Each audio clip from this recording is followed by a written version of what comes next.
Buenas noches y bienvenidos a Nada Está Dicho. El día de hoy ha tenido lugar en la provincia puneña de Huancané un nuevo Consejo de Ministros descentralizado en donde las autoridades locales han expresado sus quejas y sus reclamos, que como sabemos giran en torno a dos grandes ejes. Por una parte, el alza de los precios de los alimentos y por otra parte también las dificultades generadas por el paro de transportes y de productores agropecuarios. Sobre esto hay algunas medidas que se vienen decidiendo y que se vienen implementando parcialmente, pero se ha hecho sentir también el tema de la corrupción, que una vez más ha aparecido en el curso de las expresiones de los dirigentes populares en esa provincia de Puno, al norte del lago Titicaca.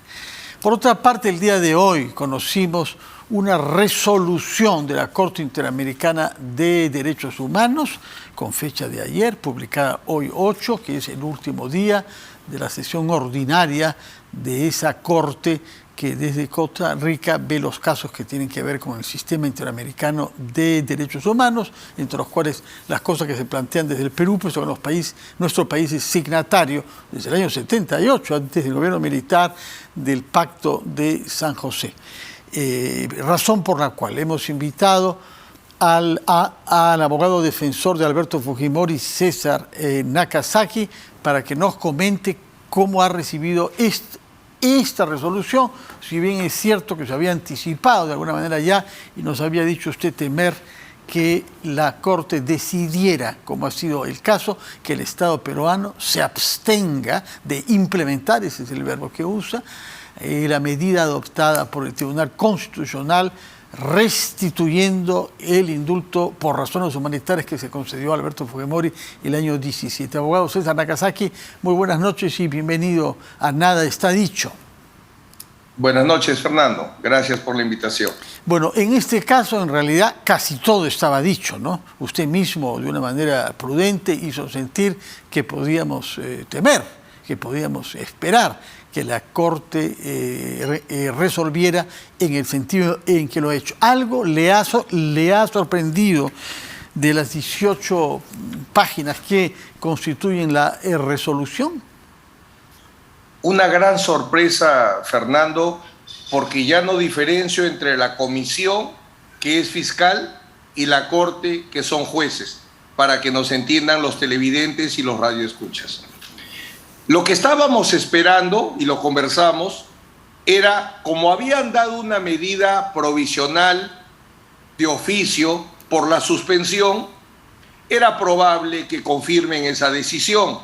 Por eso es que toda nuestra defensa iba en el sentido de demostrar que no había peligro de fuga por la edad, las enfermedades, las medidas dadas en el Perú. Hoy con sorpresa vemos que no se ha dado una medida provisional y que habiendo dejado sin efecto la audiencia de supervisión, han dado una resolución de supervisión. O sea, al mejor estilo de dribbling, se salen de la medida cautelar, se salen del peligro de fuga y entran a examinar la sentencia del Tribunal Constitucional y establecen que esta no se puede ejecutar. O sea, una resolución de supervisión sin audiencia de supervisión y sin que intervengan las partes. Y por cierto, menos la defensa de Alberto Fujimori, ¿no? Eso por lo menos no tiene precedentes en la Corte hasta donde yo sé. De acuerdo. Vamos a consultar con otros juristas sobre ese tema. A mí me llamó la atención que lo citan a usted y su función de amicus curiae, por lo menos en 2 oportunidades, si no en más, ¿no? Habrá quedado satisfecho con esto porque usted podrá reconocer que también no estaba previsto de que el defensor de Alberto Fujimori participe y se le ha concedido el derecho y se citan sus argumentos en tanto que amicus curiae.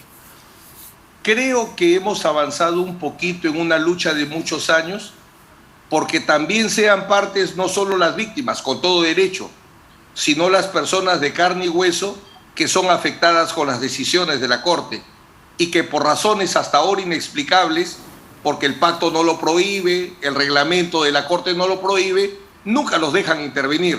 Entonces agradecí que me dejen intervenir como amicus curiae. El problema es que me convocan para actuar como amicus curiae y explicar por qué no procedía la medida provisional, por qué había peligro de fuga. Entonces yo esperaba que digan: si hay peligro de fuga, medida provisional; no hay peligro de fuga, no hay medida provisional. La Corte hoy ha dicho: resolución de supervisión, ya no medida provisional, ya no peligro de fuga. Vamos a analizar la sentencia del Tribunal Constitucional y vamos a ordenar que no se ejecute, que se suspenda. Jamás me indicaron que eso era materia de una audiencia, peor aún si la habían suspendido. También conversamos que nos habíamos enterado que la audiencia de suspensión programada hace meses para este periodo, hace 2 o 3 días se dejó sin efecto. Entonces no había cómo emitir una resolución de supervisión o de fondo. Era una medida provisional si correspondía o no correspondía. Entonces hasta me suena un poquito burlón que me hayan citado, que me hayan dicho sí, pero hayan desnaturalizado el propósito de los informes. A mí me pidieron: informa por qué no procede una medida provisional. Y eso hice. Usted enfatiza mucho el tema del peligro de fuga, y pese a los antecedentes de fuga que tiene Alberto Fujimori, no es un tema relevante en esta resolución. No es eso lo que la Corte no ha tomado en cuenta. Lo que la Corte ha hecho es juzgar si lo decidido por el Tribunal Constitucional se ajusta a derecho o no, y se ajusta a las propias resoluciones de la Corte del año 18 y el año 19. Y ha juzgado que no. A mí lo que me ha llamado la atención en el acápite 40, inciso 8, leo por favor para que nos explique, dice: el Tribunal Constitucional no solo no realizó un control de convencionalidad, sino que además incluyó una referencia incorrecta al artículo 4.6 de la Convención Americana, ya que dicha norma se refiere únicamente a la pena de muerte, mientras que el señor Fujimori fue condenado a una pena privativa de libertad de 25 años. Cuando uno lee eso, lo que entiende es que los jueces de la Corte tienen una muy mala opinión de la argumentación jurídica de nuestro Tribunal Constitucional. Lo que está diciendo acá es grave. No solo no realizó un control de convencionalidad, sino que además incluyó una referencia incorrecta. Entonces, no es relevante que haya o no peligro de fuga. Lo que aquí se ha juzgado es que si el TC actuó de acuerdo a los parámetros fijados por la Corte o no. Es así como yo lo entiendo. Y lo entiendes perfectamente.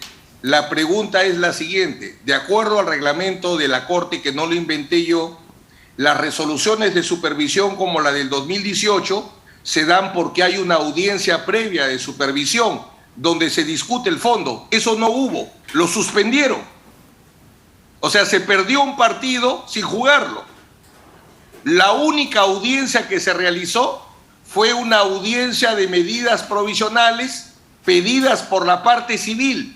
Lo único que se debatió es si procedía o no una medida provisional, y la jueza de Costa Rica cerró el tema de manera tajante.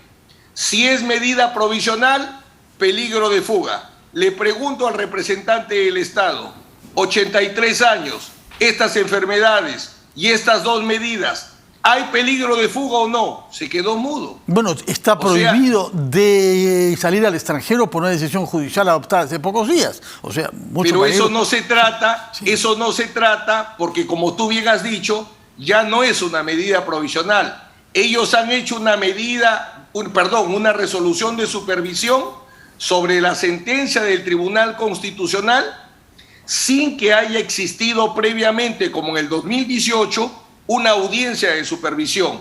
Pero voy a responder lo que tú dices. El Tribunal Constitucional no lo hace. ¿Por qué? No hace todo lo que dice la Corte. ¿Por qué? Porque a pedido de los abogados de las víctimas no se hizo el amparo con intervención de médicos para determinar si el indulto humanitario era justificado o no. Los representantes de las víctimas se fueron donde el juez de ejecución penal, un juez que no puede revisar indultos, y anuló un indulto. Entonces, lo que llega al Tribunal Constitucional no es si el indulto está bien dado o no, sino si un juez de ejecución penal puede anular o no. Bueno, pero eso fue ratificado por la Corte Suprema, ¿eh? No se quedó en ese juez, se elevó a la Corte Suprema y del TC llega a partir de la Corte Suprema. Sí, pero quien ordena que sea la jurisdicción constitucional y descarta la jurisdicción penal no es el Tribunal Constitucional, sino es la Corte Interamericana de Derechos Humanos en el año 2018, que dijo, como el proceso penal ya terminó, el indulto se revisa a través de un amparo con la intervención de médicos para verificar todos los requisitos que tú señalas. Entonces la Corte Interamericana dice bien, el Tribunal Constitucional no ha revisado, pero omite por qué.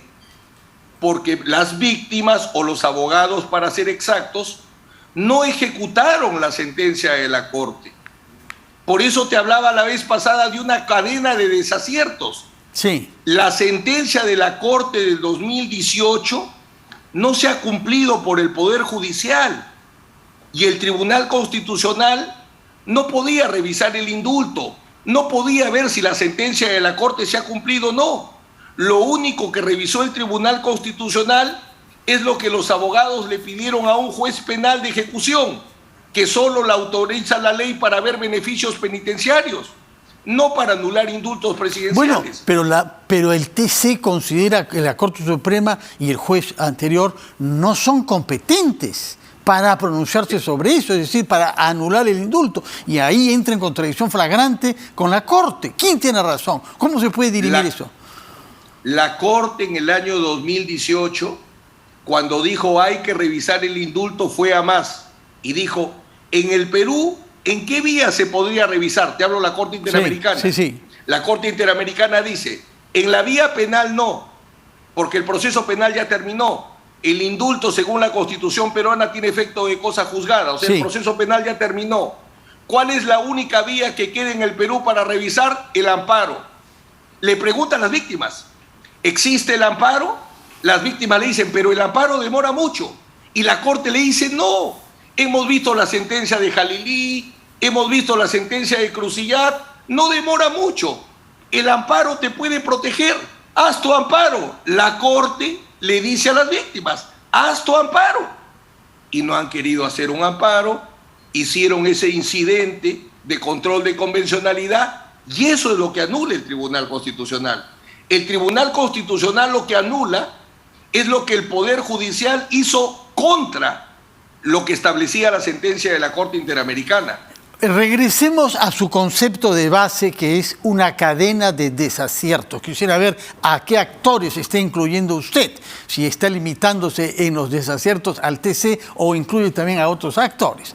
Porque la pregunta que uno se plantea desde fuera, porque esto es una sentencia, es cosa juzgada. El Perú, el Estado peruano tiene que acatar eso, está comprometido a hacerlo, como lo ha hecho saber hoy el canciller, que sabemos ha sido presidente del Tribunal Constitucional y es un jurista constitucionalista que creo que todo el mundo respeta, el señor César Landa, me parece, ¿no?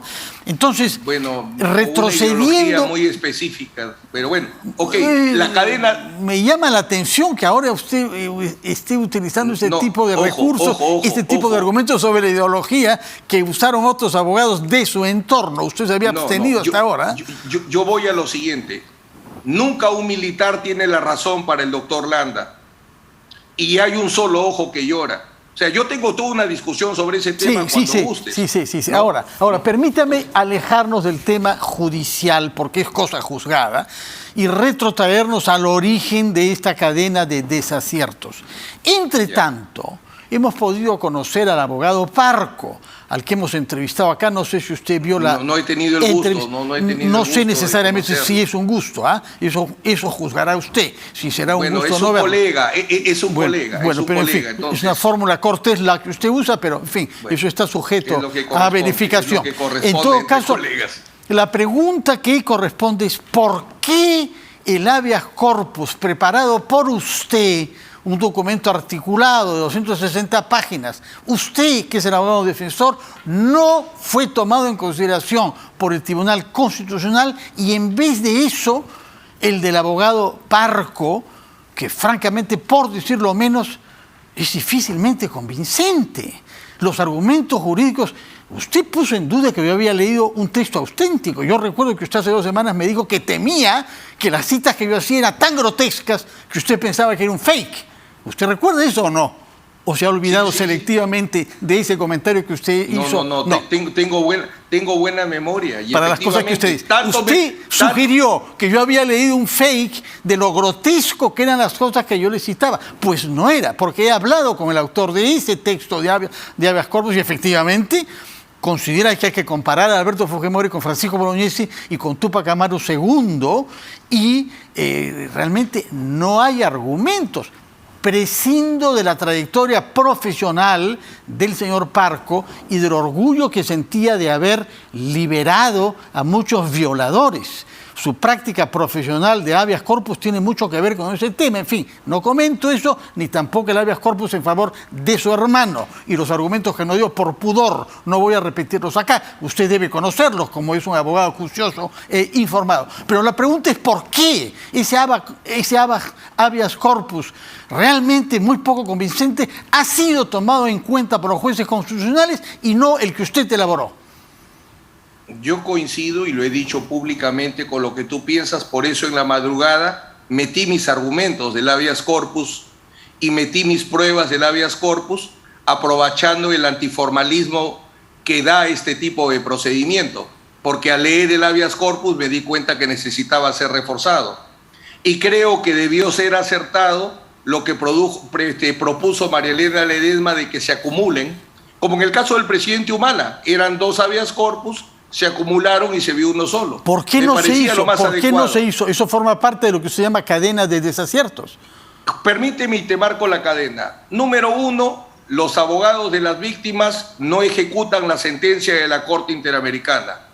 Número 2, un juez de ejecución penal se aboca para revisar un indulto humanitario. Número 3, lo revisa sin médicos. Declara que no había enfermedades y no hay historia clínica, no llama a médicos. Incluso la Corte es bien selectiva, porque la Corte dice lo que hizo el Poder Judicial está bien y lo que hizo el Tribunal Constitucional está mal.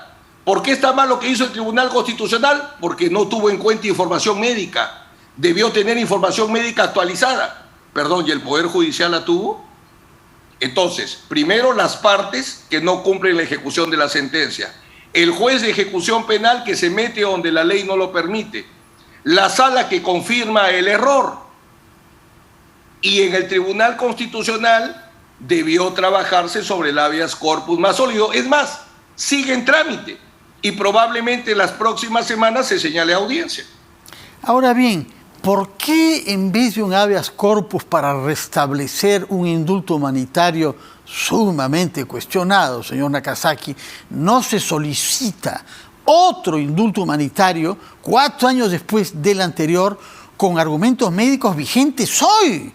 Porque la situación médica del señor Fujimori de hace 4 años manifiestamente no puede ser la misma que la de hoy. ¿Por qué no solicitar un indulto humanitario ahora sin incurrir en las graves deficiencias que la Corte constata? Acá he refrescado la memoria, ha sesionado la comisión de gracias en día feriado contra la ley. Eso lo citan los jueces de Costa Rica. Permíteme un breve comentario sobre eso. He sido abogado del expresidente Kuczynski, así que conozco perfectamente el procedimiento. Es falso que exista una legislación a seguir porque lo que establece la Constitución no puede ser reglamentado por una resolución ministerial. Entonces, creer que una resolución ministerial establece requisitos para ejercer una potestad constitucional es desconocer absolutamente el derecho, la pirámide kelseniana, la jerarquía normativa. 1. 2. Dicen que la Junta Médica es fraudulenta porque intervino el médico tratante, el doctor Postigo. El doctor Postigo fue médico oncólogo del presidente Fujimori hace 10 años. Alberto Fujimori fue indultado por problemas cardiológicos, no oncológicos. Y lo más elemental, me llama la atención en la Corte, deben tener familiares médicos. La Junta Médica es un acto médico. ¿Quiénes intervienen en una Junta Médica? Los médicos tratantes y los médicos especialistas de acuerdo al cuadro clínico.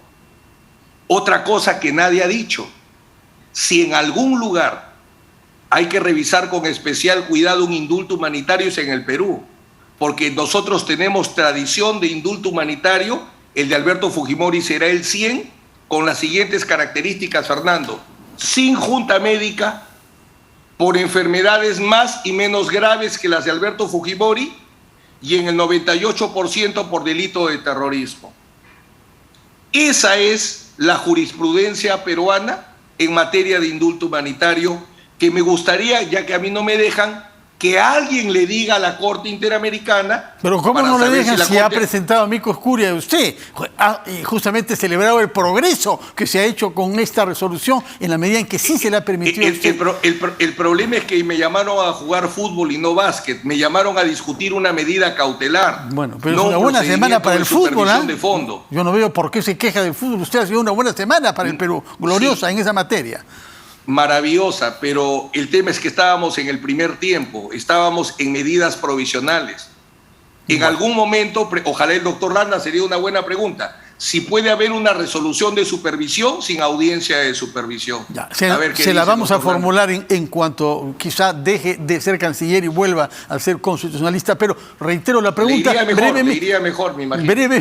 Brevemente, porque el tiempo nos ha vencido ya. ¿Cuál es el camino que se debe ahora recorrer? ¿Es razonable o no solicitar otro indulto humanitario sobre la base de la realidad médica actual? Tú me has preguntado varias veces eso. ¿Quién otorga el indulto humanitario? El jefe de Estado. Sí, tú lo ves en condiciones al presidente. Impredecible, para mí es impredecible. Depende de las corrientes de aire. En este momento hay audiencia de prisión preventiva para sus sobrinos y su primo y brazo derecho. No creo que tenga cabeza en realidad como para analizar un indulto humanitario tan complejo después de haberse traído abajo a la jefe del INPE porque no lo quiso indultar a Antauro Humala, ¿no? Desconfíe de la capacidad que tiene el señor Castillo para cambiar de opinión y de actitud. Absoluta. Bueno, entonces, ¿cuál es la posición de Keiko en este caso? Ella no es la que lo ha contratado a usted, sino es Alberto, pero de todas maneras tiene una palabra eminente que decir, me imagino. ¿Cómo reacciona usted ante el anuncio de Keiko de luchar hasta el final? Es lo que corresponde, porque tú has hecho una gran pregunta que nunca se ha contestado. Ojo, la Corte Interamericana dice, no estoy de acuerdo, pero no dice cómo se remedian las cosas, depende del derecho interno de cada país. La única ley que existe para ejecutar sentencias de la Corte Interamericana son sentencias indemnizatorias. Bien preocupados son las autoridades peruanas, solo sentencias de indemnización. La Corte Suprema solita se anula su sentencia según audiencia sin procedimiento. No existe ningún antecedente que el Tribunal Constitucional haya dejado sin efecto una sentencia. Entonces, la primera pregunta que tendrá que hacerse el Tribunal Constitucional es ¿con qué procedimiento podrían ejecutar la sentencia de la Corte para que decir nuestra sentencia ya no se ejecuta? Porque, ojo, quien tiene que decirlo es el Tribunal Constitucional. La Corte Suprema y menos el gobierno tiene absolutamente nada que hacer en este tema. De acuerdo. Ahora, es el Tribunal Constitucional. Que usted habla sobre dinero, recuerdo que en la resolución del TC se habla de lo grave que es para ellos que no haya pagado Alberto Fujimori la reparación impuesta por la Corte. ¿Qué responde usted a eso?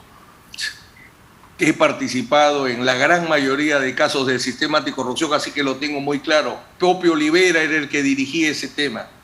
Poner reparaciones civiles siderales y fantásticas, imposibles de pagar, para que los condenados no tengan beneficios penitenciarios y cumplan hasta el último día en la cárcel. ¿Cuánto es el monto de la reparación civil?